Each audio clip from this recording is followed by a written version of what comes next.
«Привет, армия». Сам Чингук рассказал, что друг посмотрел его прямую трансляцию и попросил его спеть «Love You With All My Heart».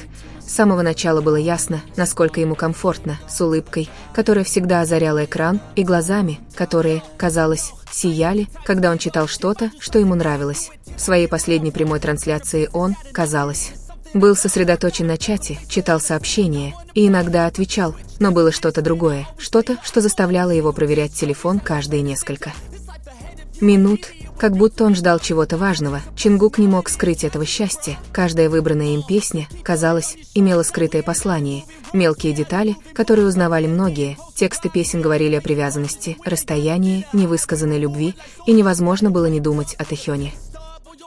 Связь между ними всегда была, даже когда они пытались скрыть это. И как раз когда фанаты начали говорить об этом, появилась новость, что фанат видел Тэхёна Сугой во время частного отпуска на Гавайях. Внезапно расписание, прямая трансляция и сообщения начали обретать смысл. Чингук выходил в прямой эфир в неурочное время.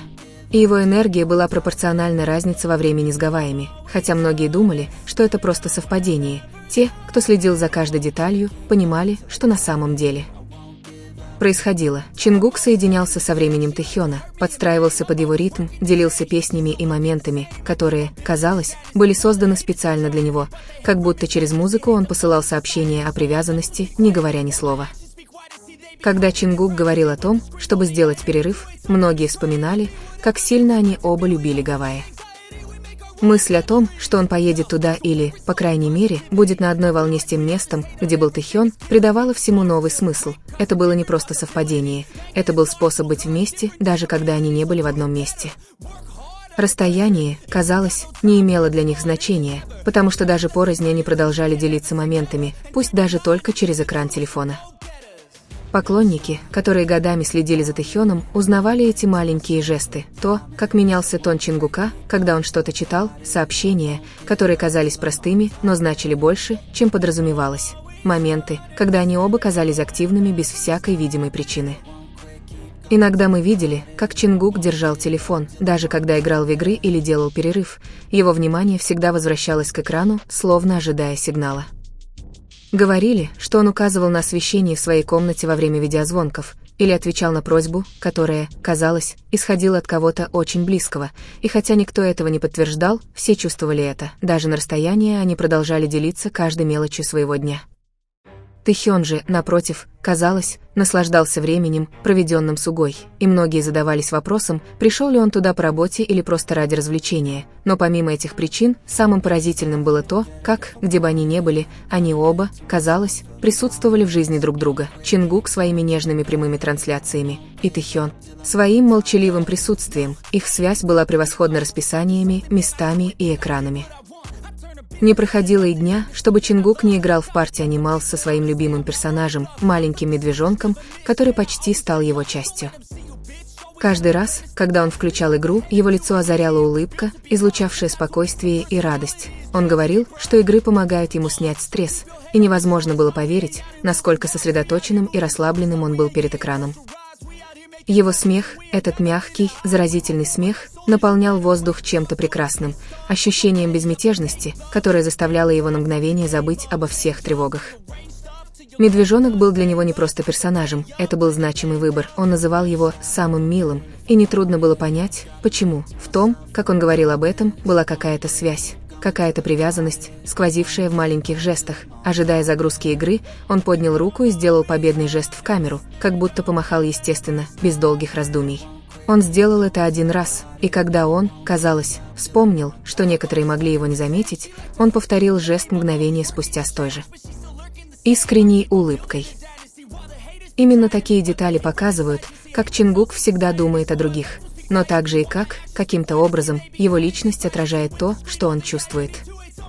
Тэхён, его плюшевый мишка, всегда присутствует в этих мелочах. Вам не нужно упоминать об этом напрямую, чтобы заметить это. Вы можете почувствовать это в том, как Чингук говорит, в том, как он улыбается, в спокойствии, которое он излучает. В каждой игре есть сторона Тэхёна, в каждом нежном жесте, в каждом мягком слове, которое вылетает из его уст во время игры. И когда на экране показывают момент поцелуя плюшевого мишки и кролика, его реакция говорит сама за себя. Это широкая улыбка, этот мимолетный блеск в его глазах, это молчаливый ответ, который не требует объяснений. Это смесь удивления и нежности, подлинные эмоции, которые выходят без фильтра, а затем, ниоткуда, он начинает петь «Я люблю тебя, детка». Продолжая играть, он говорит это, не задумываясь, непринужденным, но ласковым тоном, который заставляет слова звучать более реалистично. Этот момент краток, но его достаточно, чтобы понять, что за ним стоит. Не нужны доказательства или громкие заявления. Чувство реально в мелочах, в маленьких поступках, которые часто говорят громче слов. Любовь не всегда выражается через широкие жесты, иногда она проявляется в простых вещах, как общий смех, блеск в чьих-то глазах или песня, спетая просто так. В Чингуке и Тэхёне любовь, кажется, повсюду, едва уловимая, но постоянная. За каждым жестом и каждым выбором в игре, кажется, скрывается история, нужно просто внимательно присмотреться, чтобы понять ее. Для тех, кто следит за Тэкуком, эти моменты подобны крошечным окнам, сквозь которые видно нечто более глубокое. Это не совпадение, это фрагменты чего-то прекрасного, что всегда было. Чингуку не нужно говорить об этом прямо, его действия передают это без усилий, и хотя многие могут не заметить эти детали, те, кто наблюдает с любовью, знают, что все это есть. Любовь между ними настоящая, сильная, естественная и значимая. Нужно просто позволить этим жестам, этому смеху и этим взглядам, которые без лишних слов говорили все, иногда они, казалось, не осознавали, насколько их жесты выдавали их самих. Чингук ни на кого так не смотрел, и он не искал той же спокойной близости, что и с Тэхёном. Все происходило само собой, как будто они оба знали, без необходимости что-либо говорить, что это узкое пространство между ними принадлежит им, хотя вокруг них все постоянно двигалось. Любой, кто внимательно наблюдал за ними, сразу понял бы это. Был способ общения, не требующий слов. Тэхён, их плюшевый мишка, всегда присутствовал в деталях, которые казались невидимыми для других, но очевидными для тех, кто обращал внимание. Не нужно было говорить, чтобы их заметили. Все это чувствовалось в том, как Чингук расслаблялся рядом с ним, в том, как он улыбался, и в спокойствии, которое, казалось, наполняло комнату, когда они были вместе. Каждая игра, каждый нежный жест, каждое мягкое слово, произнесенное Тэхёном во время игры, содержало в себе частичку его и частичку Чингука. И когда на экране показали момент поцелуя плюшевого мишки и кролика, их реакция сказала все без объяснений. Со временем Тэхён раскрыл себя, два человека, которые поддерживают друг друга, не нуждаясь в доказательствах. Когда один спотыкается, другой подходит. Не для того, чтобы показать это, а чтобы молча сопровождать их, и эта близость никогда не ищет одобрение или внимание, она просто существует.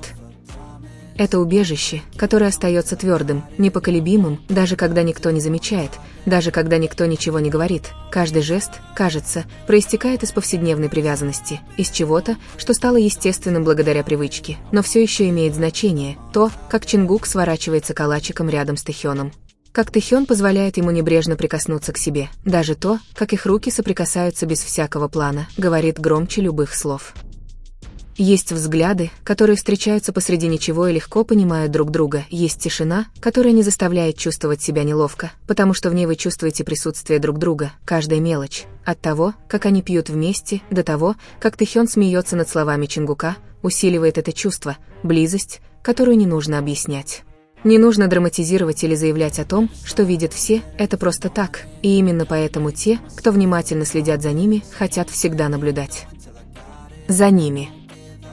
То, как они заботятся друг о друге, не говоря об этом, делает каждый момент вместе подлинным и драгоценным, даже если никто другой этого не замечает. Поэтому между играми, улыбками и молчаливыми жестами Тэкук продолжает показывать свое истинное «я», два человека, которые понимают друг друга, поддерживают друг друга.